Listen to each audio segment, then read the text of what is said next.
South Africans in deep trouble after Mitchell Johnson's super spell. The pace is the undoing of the South African captain. It's self-preservation there rather than anything else.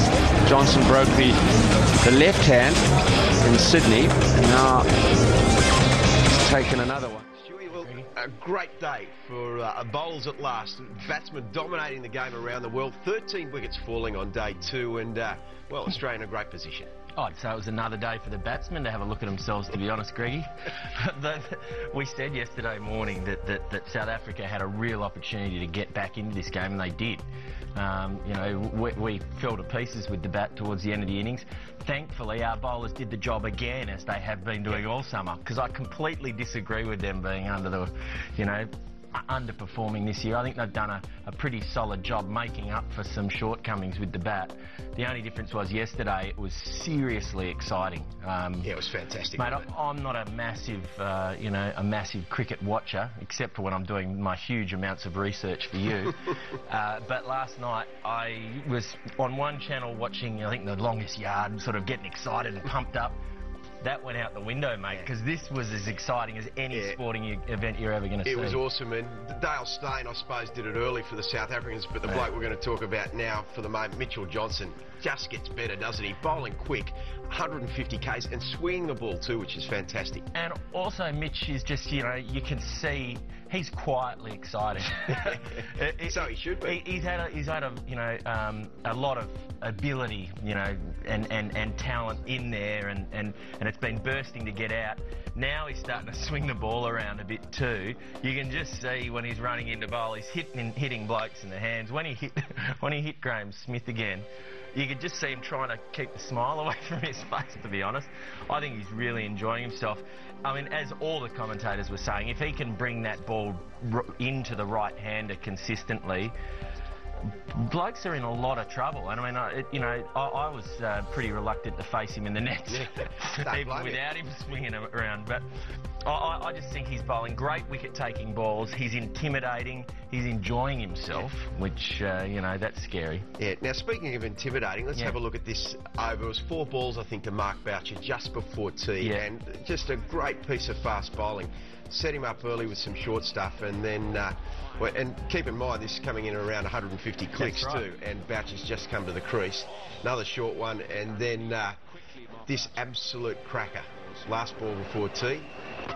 Over she goes. And that's the thing that you really, you can see that he is growing as a bowler.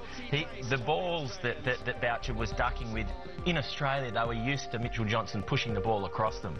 All of a sudden, it's holding its line, even just staying in on that leg stump line. They're very, very uncomfortable because they're used to just being able to sort of sway away and let it go.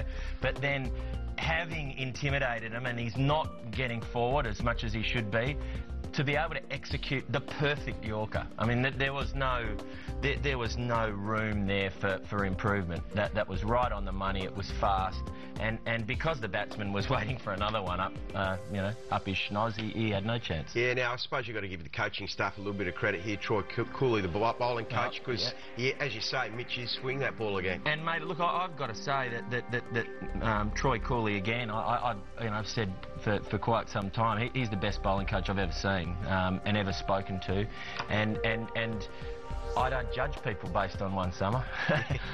The results that you see with all of our bowlers that are relative, they're inexperienced.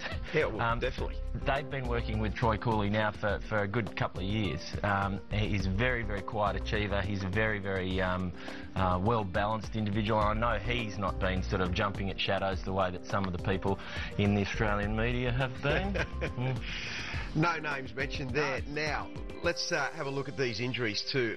Dreadful injury for Graham Smith. He must wake up in a cold sweat about Mitchell Johnson each morning now, because Mitch did it to him at the SCG, broke his little finger on his right hand. On his right hand, now, and then bowled him to win that test match.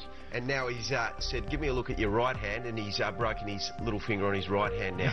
So, really... Look, I'm sorry for laughing, but I really found this to be incredibly exciting cricket. And the guide, as far as guys, having broken fingers is concerned, is when they go to put their glove back on. I mean, if you're pressing a bruise, you know it hurts.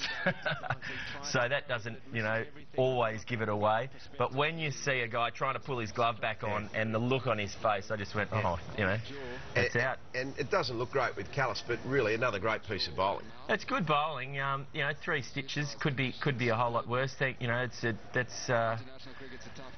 a good time for batsmen to be facing this sort of bowling, because you can imagine it when there were no helmets going around, and you know, whilst that one probably would have slipped underneath anything, you know, imagine facing somebody bowling 150 kilometres an hour, moving in both directions with no protection. Yeah, exactly. Now, just quickly too, in fairness, Dale Steyn, great performance from him earlier on in the day. Let's have a look at this exchange with Mike Hussey too. Don't often see someone get under Michael Hussey's skin like this, but Steyn, a few short balls in there, and the exchange was pretty animated between the two. And then next over, up the other end, Morne Morkel. Yeah, Morne Morkel did none of the hard work. No, that's right. Collected the wicket, exactly. Which is, you know, pretty usual. The thing that disturbs me about Michael Hussey there is, and I mean, you know, I should have probably had a chat to him, because when you've been hit in the head as much as I have, it doesn't make much difference. You know, I think the problem for me is that Huss is thinking about the contest too much. He's been, through his Test career so far, he's been a very instinctive player. He's clearly feeling the pressure of not performing to his usual standards, because otherwise he wouldn't have worried. He was only sticking up for himself there, you know. He was being physically and verbally intimidated by the bowler, and so he thought, I'll get into it. But in the past, he wouldn't have done that. And, you know, as we mentioned with Boucher, his footwork was clearly affected by that short pitch bowling, because otherwise he wouldn't have missed that ball. It wouldn't have hit off stump. So I think, you know, yes, he made 50. No, he's not batting as well as he can.